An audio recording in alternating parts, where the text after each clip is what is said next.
Hello dear aspirants, welcome back to my YouTube channel. Dear aspirants, आज हम देखेंगे literary random series का part third.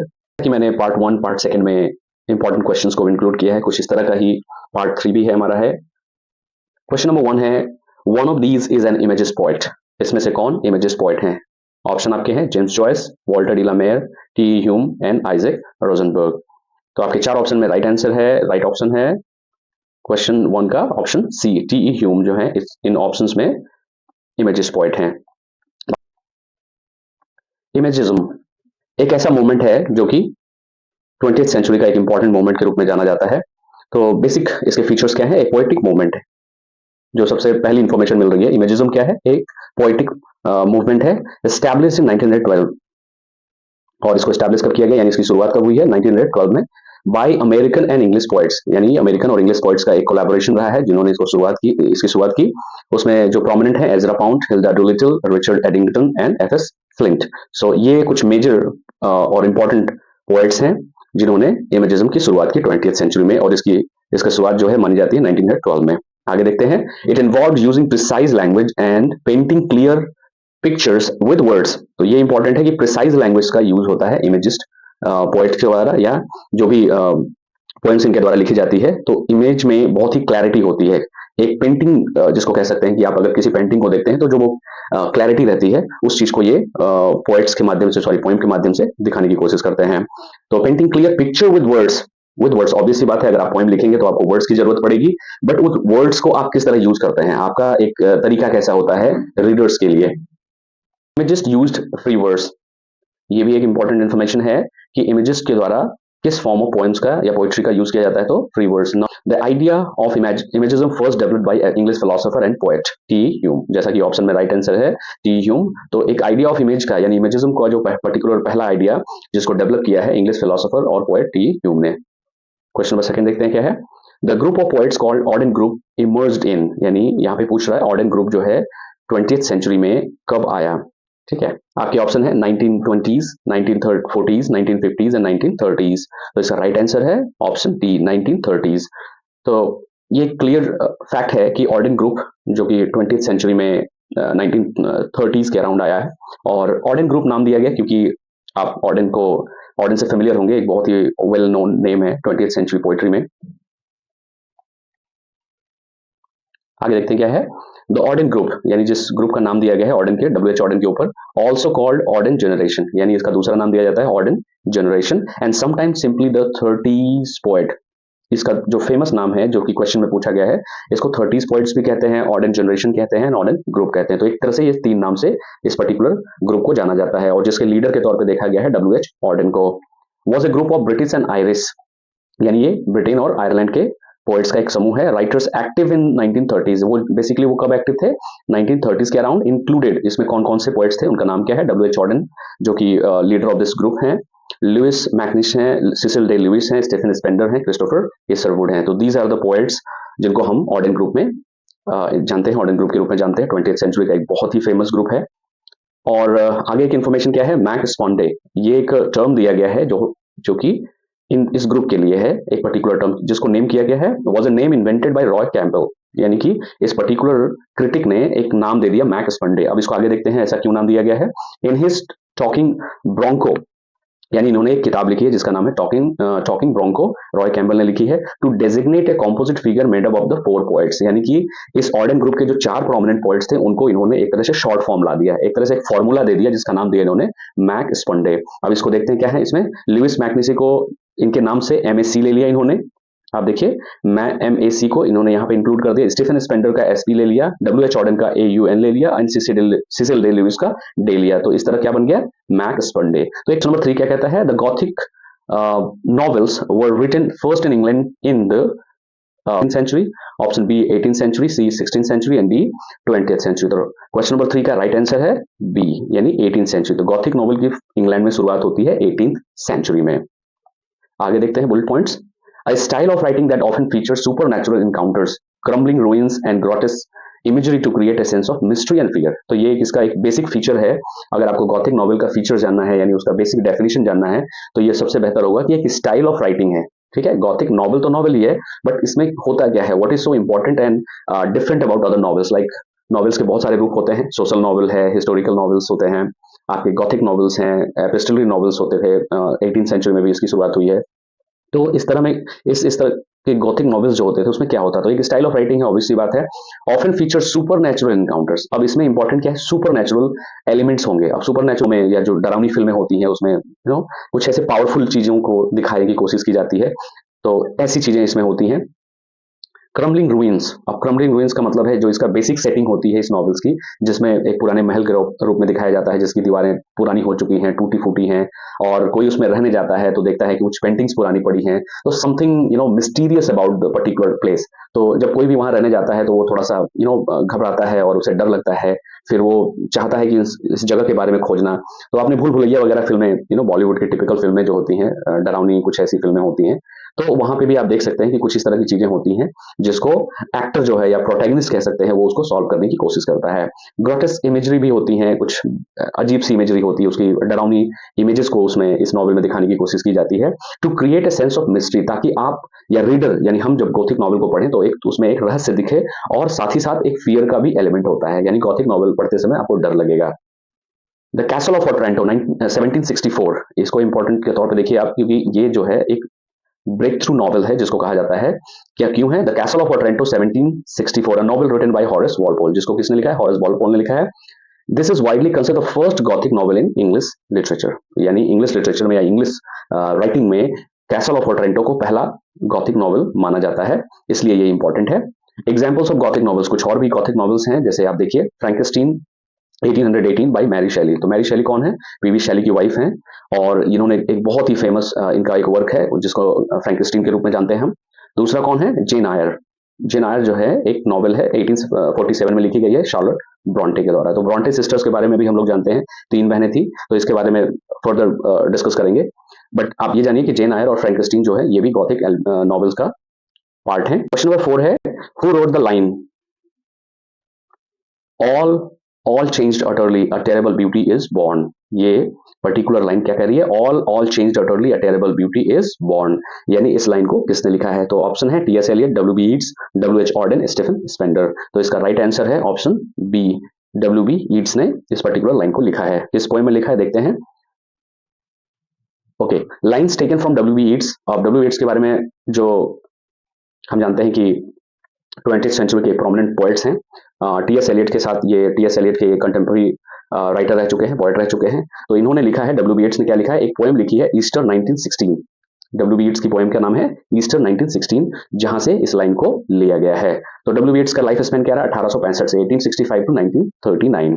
It's wrote this patriotic poem, तो एक information है कि ये एक पैट्रियोटिक पोएम है, यानी देशभक्ति कविता है। To serve as a tribute, यानी कि किसी को श्रद्धांजलि देने के लिए। तो इसको Irish main and women who stood up against British government on Easter Monday 1916। तो एक कहानी के तौर पर अगर इसका बैकग्राउंड आप देखेंगे इस पोएम का, इन्होंने क्यों लिखा है, तो आयरिश वहां के लोग जो थे उनको एक ट्रिब्यूट देने के लिए उन्होंने एक पोएम लिखी है। क्यों? क्योंकि वहां पे ब्रिटिश गवर्नमेंट का बहुत अत्याचार होता था, उनका कब्जा था, जिसके खिलाफ आयरलैंड के लोग जो है खड़े होते हैं। बट ईस्टर मंडे यानी मंडे के दिन 1916 में कुछ कैजुअलिटीज हो जाती हैं, कुछ डेथ हो जाती हैं, बहुत सारे आयरलैंड के लोग जो है मारे जाते हैं, जिसकी वजह से इन्होंने ये पोएम लिखी है उनको ट्रिब्यूट देने के लिए। क्वेश्चन नंबर 5 है, who was the poet classical in form but romantic in spirit? तो ये क्वेश्चन है कि ऐसा कौन है? तो ऑप्शन आपके हैं Thomas Gray, Alexander pope, William Blake and Samuel Johnson. तो क्वेश्चन नंबर 5 का राइट आंसर है ऑप्शन सी, यानी विलियम ब्लेक को हम जानते हैं कि एक ऐसे पोएट के रूप में जिनके वे ऑफ राइटिंग क्लासिक के जैसी थी, यानी कि न्यू क्लासिकल या क्लासिकल पोएट्स की तरह थी, बट उनका जो स्पिरिट था, जो सोच थी, वे ऑफ थिंकिंग थी, वो बहुत ही रोमांटिक एज से मिलती जुलती थी। आगे देखते हैं कौन है विलियम ब्लेक जो है, इनका लाइफ स्पेन क्या है? 1757 टू 1827। तो 57 को अगर आप देखेंगे तो ये क्लासिकल एज में आएगा, नियो क्लासिकल एज में। जब आप एज को क्लासिफाई करते हैं तो आपको पता चल जाएगा, क्योंकि ये 57 की बात हो रही है, तो रोमांटिक एज की शुरुआत होती है 1798 से, और कब तक रहे? 1827। तो ऑब्वियस सी बात है, एक तरह से विलियम ब्लेक को हम मान सकते हैं कि he is the bridge between neo classicism and romantic. तो ये दोनों के बीच के एक पोएट के रूप में जाने जाते हैं।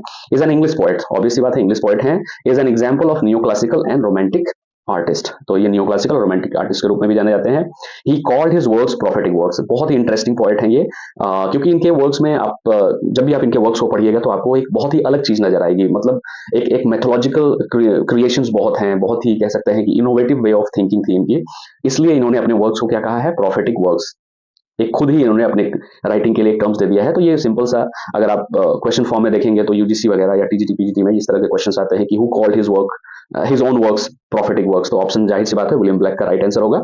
तो प्रोफेटिक वर्क्स में क्या है इनके, a series of lengthy interrelated poetic works, यानी कि इनके वर्क्स बेसिकली लेंदी होते हैं, बहुत ज्यादा लिखते थे। Drawing upon blacks own personal methodology.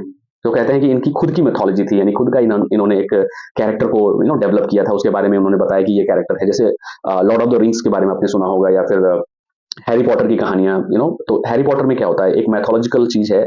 बहुत सारे कैरेक्टर ऐसे हैं, कोई कुछ कर दे रहा है, कोई कुछ जादू जानता है। तो बेसिकली हमें ये देखना होता है कि मैथोलॉजिकल चीजें ऐसी होती हैं जो बहुत इंटरेस्टिंग होती हैं। It's very interesting to look into it.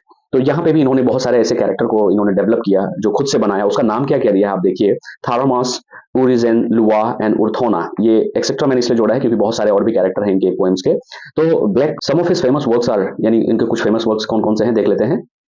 Songs of Innocence of and of Experience, ये वर्क है। The Marriage of Heaven and Hell, the Four Zoas, Jerusalem and Milton a poem. ये इनकी कुछ फेमस पोएम्स हैं। Question number 6 क्या है, the line full many a gem of purest ray serene occurs in. ये लाइन इनमें इस options में से कहां से आई है, तो देखते हैं क्या है। ऑप्शन ए है इन मेमोरियम, ऑल्फ्रेड टेनिसन ने लिखी है। Elegy written in the country church, Thomas Gray ने लिखी है। एडोनिस पीवी शेली ने लिखी है। एंड थायरिस मैथ्यू अर्नोल्ड ने लिखी है 1865 में। तो क्वेश्चन नंबर 6 का राइट आंसर है इन मेमोरियम बाय ऑल्फ्रेड टेनिसन। तो ये जो आपका पर्टिकुलर लाइन है ये पोएम की, ये इन मेमोरियम से लिखी है, जिसको ऑल्फ्रेड टेनिसन ने लिखा है। फर्दर इन्फॉर्मेशन के देखते हैं। द पोएम, यानी ये जो पोएम है इन मेमोरियम A.H.H, यानी 1850 में जो लिखी गई पोएम है इन मेमोरियम, इसका क्या फुल फॉर्म है A.H.H का, बाय अल्फ्रेड टेनिसन ने लिखा है। और ये एक एलजी है, यानी एक शोक गीत कहते हैं हिंदी में, अगर आप इसका ट्रांसलेशन करिएगा तो शोक गीत के रूप में लिखा इन्होंने। क्यों लिखा है, क्योंकि अब ये कौन है, कैम्ब्रिज फ्रेंड थे, अल्फ्रेड टेनिसन के कैम्ब्रिज फ्रेंड थे। कौन, आर्थर हेनरी हैलम। तो आर्थर्स का ए हो गया, एच का हेनरी का एच, एंड हैलम का एच। तो इसका फुल टाइटल क्या है, इन मेमोरियम A.H.H। तो यहाँ पे कैम्ब्रिज फ्रेंड कौन थे, आर्थर हेनरी हेलम, जिसकी डेथ हो जाती है। कैसे होती है देखते हैं। Who died of cerebral haemorrhage, यानी कि वो सेरेब्रल हैमरेज से उनकी डेथ होती है at the age of 22 years old. जाहिर सी बात है 22 ईयर्स कोई एज नहीं है, बहुत ही यंग थे वो, और कैम्ब्रिज में पढ़ते थे, इनके दोस्त थे। और जाहिर सी बात है उनके चले जाने से, और डेथ कहाँ होती है इनकी, वियना में 1833 में होती है। तो उनके जाने का जो गम था, जो इनका जो पेनफुल सिचुएशन थी ऑल्फ्रेड टेनिसन के लिए, उन्होंने अपनी पोएम में दिखाने की कोशिश की है। Tennyson try to understand the role of grief, यानी इस पोएम में उन्होंने समझाने की क्या कोशिश की है, या समझने की क्या कोशिश की है इन पर्टिकुलर, क्या है।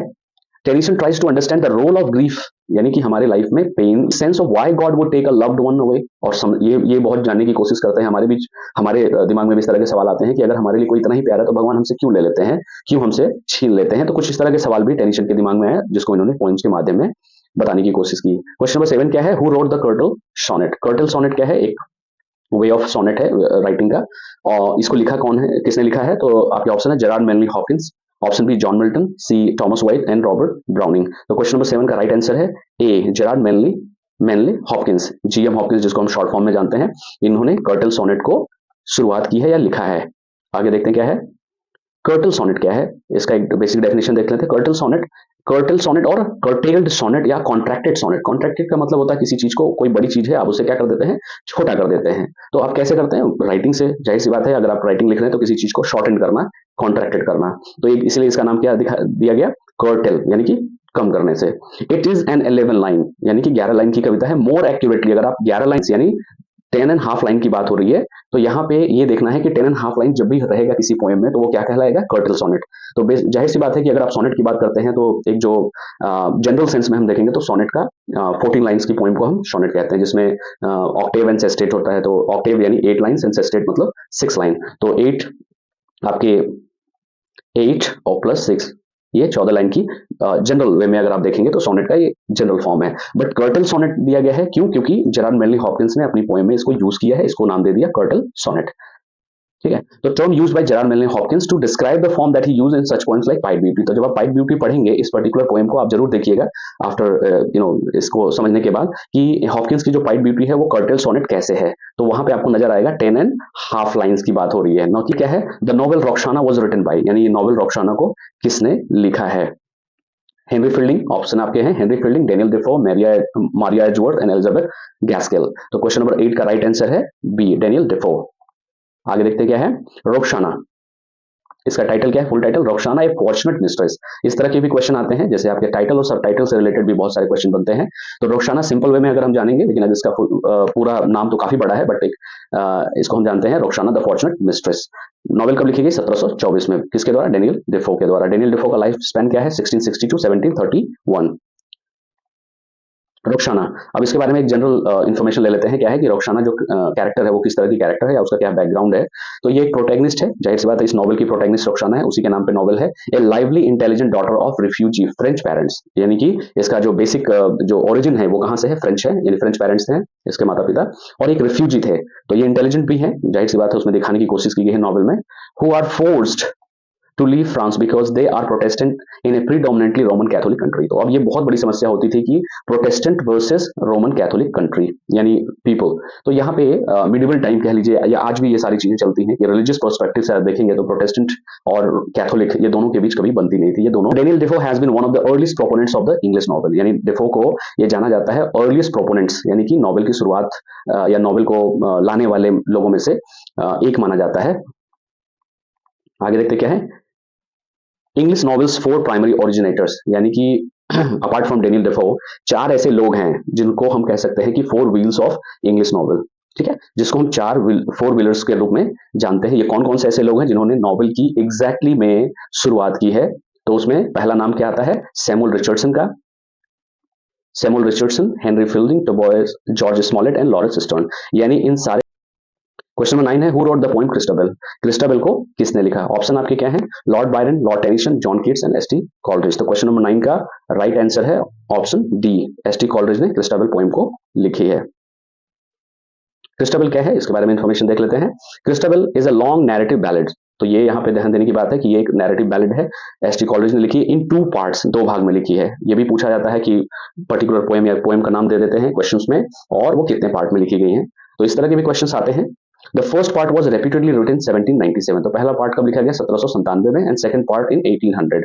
तो ये इसका एक बेसिक इन्फॉर्मेशन है। And it is an unfinished poem. तो क्रिस्टबेल को इन्होंने अनफिनिश्ड रखा था, यानी वो लिख नहीं पाए थे। क्वेश्चन नंबर 10 क्या है, who has written the Dunciad, Dunciad work को, यानी एक पोएम है, इसको किसने लिखा है। ऑप्शन है Alexander pope, John Dryden, William Congreve and John Middleton.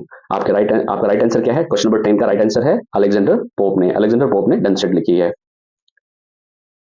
A mock heroic और मोक एपिक नैरेटिव पोएम, ठीक है, इसको हम कैसे जानते हैं, मोक हीरोइक और मॉक एपिक, यानी एक मॉक हीरोइक रूप में भी जानते हैं इसको या मॉक एपिक के रूप में भी जानते हैं। और ये नैरेटिव पोएम रही है, किसने लिखी है, अलेक्जेंडर पोप ने लिखी है। मॉक हीरोइक क्या होता है, किस तरह के वर्क होते हैं देख लेते हैं कि मॉक हीरोइक वर्क किसको कहते हैं। Either put a fool in a role of the hero, यानी कि ऑलरेडी पोएट ये डिसाइड कर लेता है कि जो पोएम वो लिखने जा रहा है, मॉक पोएम वो लिखने जा रहा है, उसमें एक ऐसा कैरेक्टर रखेगा जो कि फूल होगा, यानी कि मूर्ख जैसा होगा, मोनोटोनस कैरेक्टर होगा, बहुत ही इंटेलिजेंट कैरेक्टर नहीं होगा, कुछ ऐसी हरकतें होंगी जिससे रीडर्स को पढ़ के हंसी आएगी। तो ये ऑलरेडी डिसाइडेड होता है कि वो किस तरह का पोएम लिखने जा रहा है। तो डनसियड भी एक तरह की मॉक एपिक है। और एग्जैजरेटेड द हीरोइक क्वालिटीज, या फिर उसमें आप एग्जैजरेट करिए। तो इसका एक बहुत ही बेस्ट एग्जांपल है, जब आप rape of the lock Alexander pope की पढ़ते हैं तो वो एक क्या है, मॉक एपिक है, बट उसमें एग्जैजरेशन है, यानी किसी चीज को बहुत ही ज्यादा बढ़ा चढ़ा के दिखाने की कोशिश की गई है, जो कि ऐसी क्वालिटी उसमें है नहीं, फिर भी ऐसा बताया गया है। तो जब भी आप 2 पोएम्स को, 2 मेजर एपिक को कंपेयर करिएगा, paradise lost versus rape of the lock, तो आपको समझ में आ जाएगा कि किसी में सीरियसनेस है तो किसी में मॉकरी है, यानी कि मजाक उड़ाया गया है। तो यहाँ पे क्या किया जा रहा है कि मॉक हीरोइक पोएम्स में एग्जैजरेशन भी हो सकता है, बहुत बढ़ा दिखाया जाता है, to such a point that they become absurd, यानी कि इतना बढ़ा चढ़ा दिया जाता है, इतना एग्जैजरेट कर दिया जाता है कि चीजें आपको कैसी दिखती हैं, एब्सर्ड दिखती हैं, यानी कि उसकी कोई मीनिंग समझ में नहीं आती। तो एब्सर्डिटी का मतलब होता है विच हैज नो मीनिंग, यानी उसमें आपको लगेगा कि आप मीनिंग फाइंड आउट करना चाहते हो बट आपको वो समझ में नहीं आएगा। तो डियर एस्पिरेंट्स, ये हमारा तीसरा पार्ट यहीं पे खत्म होता है।